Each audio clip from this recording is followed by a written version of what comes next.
किताब मुकद्दस में से 135वें ज़बूर की तिलावत। खुदावंद की हम्द करो, खुदावंद के नाम की हम्द करो। आए खुदावंद के बंदो, उसकी हम्द करो, तुम जो खुदावंद के घर में, हमारे खुदा के घर की बारगाहों में खड़े रहते हो।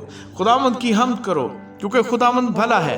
उसके नाम की मदह सराई करो कि ये दिल पसंद है। क्योंकि खुदावंद ने याकूब को अपने लिए और इसराइल को अपनी खास मलकियत के लिए चुन लिया है। इसलिए कि मैं जानता हूँ कि खुदावंद बुजुर्ग है और हमारा रब सब मबूदों से बालातर है। आसमान और ज़मीन में, समंदर और गहराओं में खुदावंद ने जो कुछ चाहा वही किया। वो ज़मीन की इंतहा से बुखारात उठाता है, वो बारिश के लिए बिजलियाँ बनाता है और अपने मखज़नों से आंधी निकालता है। उसी ने मिस्र के पलौठों को मारा, क्या इंसान के क्या हैवान के।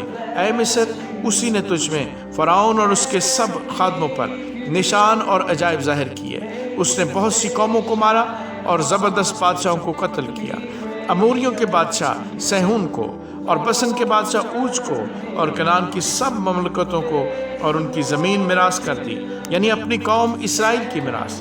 आए खुदावंद, तेरा नाम अब्दी है और तेरी यादगार आए खुदावंद पुश्त दर पुश्त कायम है।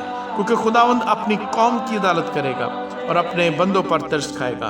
कौमों के बुत चांदी और सोना है, यानी आदमी की दस्तकारी। उनके मुंह हैं पर वो बोलते नहीं, आंखें हैं पर वो देखते नहीं, उनके कान हैं पर वो सुनते नहीं, उनके मुंह में सांस नहीं। उनके बनाने वाले उन्हीं की मानद हो जाएंगे, बल्कि वो सब जो उन पर भरोसा रखते हैं। ऐ इसराइल के घराने, खुदावंद को मुबारक कहो।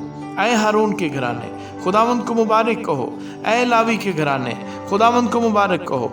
ऐ खुदावंद से डरने वालों, खुदावंद को मुबारक कहो। सयून में खुदावंद मुबारक हो, वो यरूशलेम में सुकूनत करता है। खुदावंद की हम्द करो। आमीन।